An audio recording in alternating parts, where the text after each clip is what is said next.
আর কিন্তু না ছিলাম নি আর 5 মোটরসাইকেল আর 5 যাই যে 10 জন ছিলাম টোটাল। এরপরে কিন্তু বাজাচ্ছি যায় পরানোর সাথে বাজিয়ে নাই আর বন্ধুর মাথার মধ্যে লাগি। চট্টগ্রাম খাগড়াছড়ি আঞ্চলিক সড়কত 6 ঘন্টার ব্যবধানে পিতা পুত্রের পর এবার মারা গিয়ে এক প্রবাসী যুবক। সোমবার জুনের 1 তারিখ বিকাল 4:30 তারিখে ফটিকছড়ি উপজেলার ফাইন্দুং ইউনিয়নের নয়াবাজার এলাকাতে দুর্ঘটনাকাণ্ড ঘটে। নিহত যুবকের নাম রবিউল হোসেন রবি।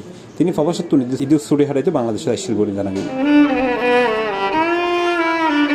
বিষয়ে নিশ্চিত গেছে নাজিরহাট হাইওয়ে থানার ভারপ্রাপ্ত কর্মকর্তা মোহাম্মদ মোবারক। নিহতের বন্ধু অলত্তম জানা যায় তারা 5 খান মোটরসাইকেলের 10 জন বন্ধু মিলিয়ে ঘুরতে বাইরে। ফলে চট্টগ্রাম খাগড়াছড়ি সড়কত নয়াবাজার এলাকার এখন সিএনজি চালিত অটোরিকশার ওভারটেক গরিবের সময় রবির মোটরসাইকেলের পরে অটোরিকশা খানোর ধাক্কা লাগে। এতে তিনি সড়কত ছিটকে পড়ে এবং এই সময় খাগড়াছড়ি চট্টগ্রামগামী এক বাস তারে চাপাদেরই ঘটনাস্থলেই তার মৃত্যু হয়। আর কিন্তু না ছিলাম নি আর 5 মোটরসাইকেল আর 5 যাই যে 10 জন ছিলাম টোটাল।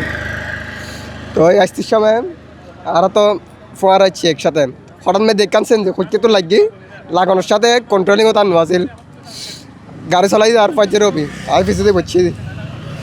এরপরে কিন্তু বাজাচ্ছি যায় পরানোর সাথে বাজিয়ে নাই আর বন্ধুর মাথার মধ্যে লাগি চাক্কা লাগানোর সাথে আর বন্ধু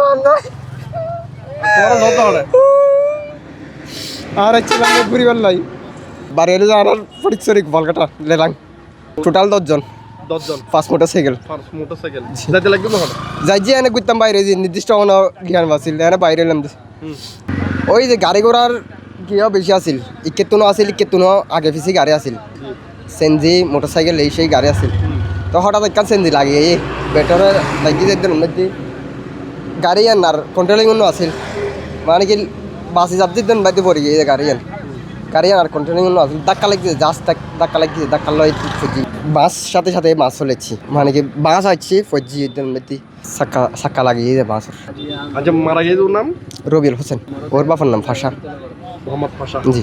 পরে তার বন্ধু স্থানীয় হল দ্রুত তার উদ্ধার করে মানিকছড়ি উপজেলা স্বাস্থ্য কমপ্লেক্স নিয়ে কর্তব্যরত চিকিৎসক তারা মৃত ঘোষণা করে। জানা গিয়ে নিহত রবিউল হোসেন রবি ফটিকছড়ি উপজেলার লেলাং ইউনিয়নের গোপালঘাটা গ্রামের 8 নম্বর ওয়ার্ডের বাদশাহ আলী শিকদার বাড়ির নাজাম পাশার ফোয়া। তিনি দীর্ঘদিন প্রবাসত কর্মরত আছেন। চট্টগ্রাম।